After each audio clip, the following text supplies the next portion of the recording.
Assalamualaikum warahmatullahi wabarakatuh. Perkenalkan, nama saya Devi Amelia dengan NIM 19016154 dari Prodi Pendidikan Bahasa Indonesia Universitas Negeri Padang.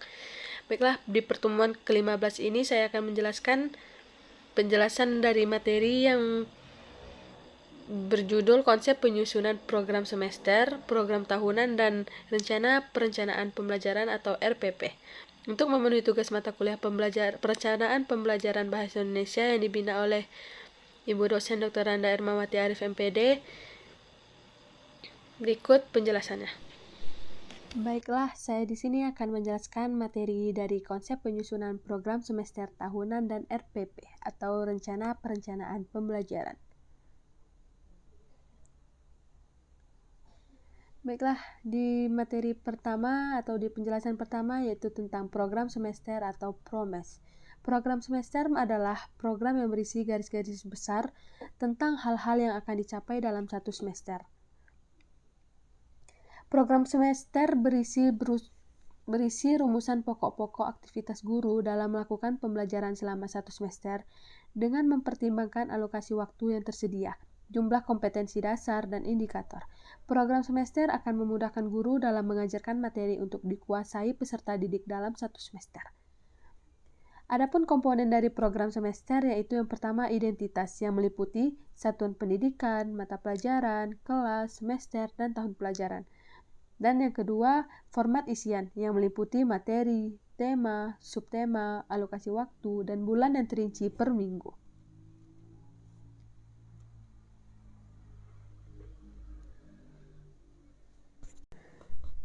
Dan adapun langkah-langkah dalam penyusunan program semester, yang pertama menginput kompetensi dasar dan indikator, yang kedua menetapkan jumlah jam dan jumlah tatap muka per minggu untuk tiap mata pelajaran, yang ketiga mengalokasikan waktu sesuai kebutuhan indikator pada kolom bulan dan minggu, dan yang keempat memberikan catatan pada kolom keterangan jika diperlukan.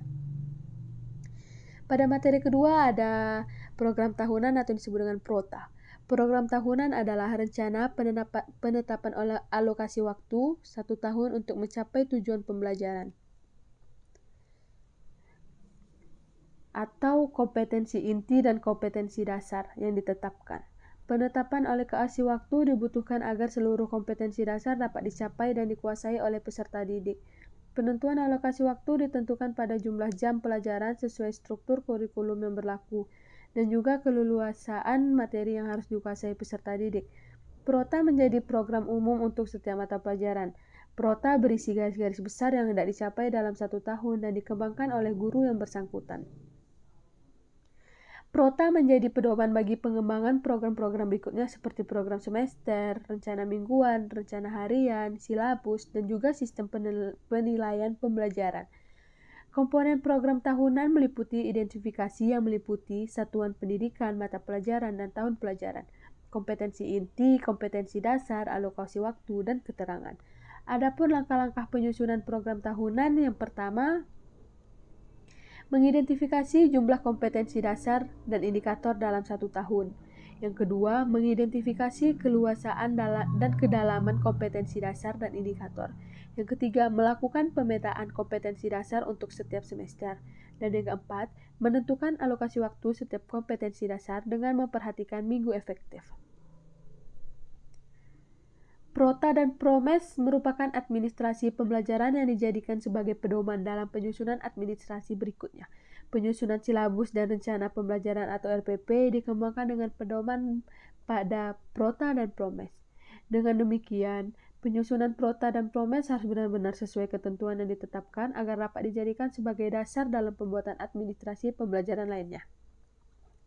Dan materi yang terakhir tentang rencana pelaksanaan pembelajaran atau RPP.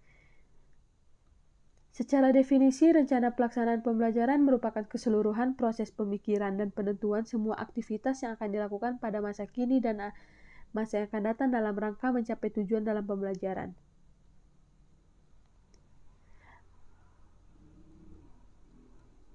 Rencana pelaksanaan pembelajaran atau RPP adalah rencana yang menggambarkan prosedur dan pengorganisasian pembelajaran untuk mencapai satu kompetensi dasar yang ditetapkan dalam standar isi yang telah dijabarkan dalam silabus.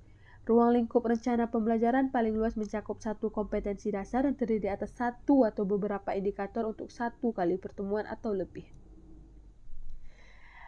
Adapun prinsip perencanaan pembelajaran yang pertama memperhatikan perbedaan individu peserta didik.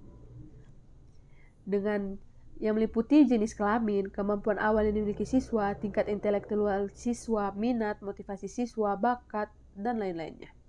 Yang kedua, mendorong partisipasi aktif peserta didik yang meliputi motivasi, minat, kreativitas, inisiatif, inspirasi, kemandirian, dan semangat belajar peserta didik. Yang ketiga, mengembangkan budaya membaca dan menulis yang meliputi membaca pemahaman, beragam bacaan, dan berekspresi dalam berbagai bentuk lisan.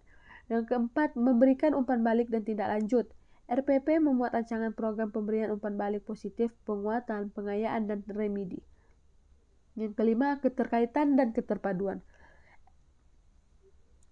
yang meliputi SK, KD, materi pembelajaran, kegiatan pembelajaran, indikator pencapaian kompetensi, penilaian, dan sumber belajar dalam satu keutuhan pengalaman belajar.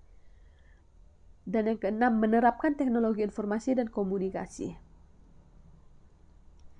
Dan langkah-langkah dalam penyusunan RPP yang pertama mencantumkan identitas seperti nama sekolah, mata pelajaran, kelas dan semester, standar kompetensi yang dikutip dalam silabus yang telah disusun.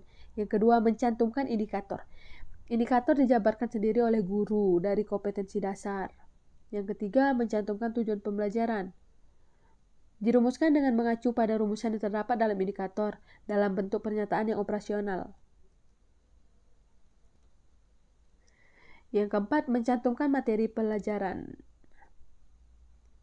Yang kelima, mencantumkan metode pembelajaran. Yang keenam, mencantumkan langkah-langkah kegiatan pembelajaran.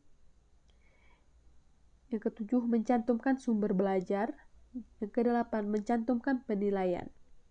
Dan adapun komponen RPP yang pertama, identitas mata pelajaran yang meliputi satuan pendidikan, kelas, semester, program keahlian, mata pelajaran dan tema pelajaran, dan jumlah pertemuan. Yang kedua, standar kompetensi.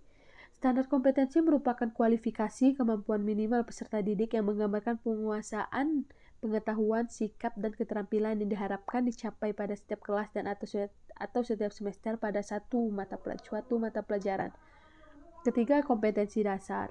Yang keempat, indikator pencapaian. Yang kelima, tujuan pembelajaran. Yang keenam, materi ajar. Yang ketujuh, alokasi waktu. Yang kedelapan, metode pembelajaran. Yang kedelapan, kegiatan pembelajaran atau skenario pembelajaran. Yang terakhir, evaluasi. Evaluasi diarahkan bukan hanya sekedar untuk mengukur keberhasilan setiap siswa dalam pencapaian hasil belajar, tetapi juga untuk mengumpulkan informasi tentang proses pembelajaran yang dilakukan setiap siswa. Baiklah, cukup sekian dari penjelasan materi kali ini dari saya. Saya Devemilia, mohon maaf bila banyak kekurangan dan kesalahan. Wabillahi taufiq wal hidayah. Wassalamualaikum warahmatullahi wabarakatuh.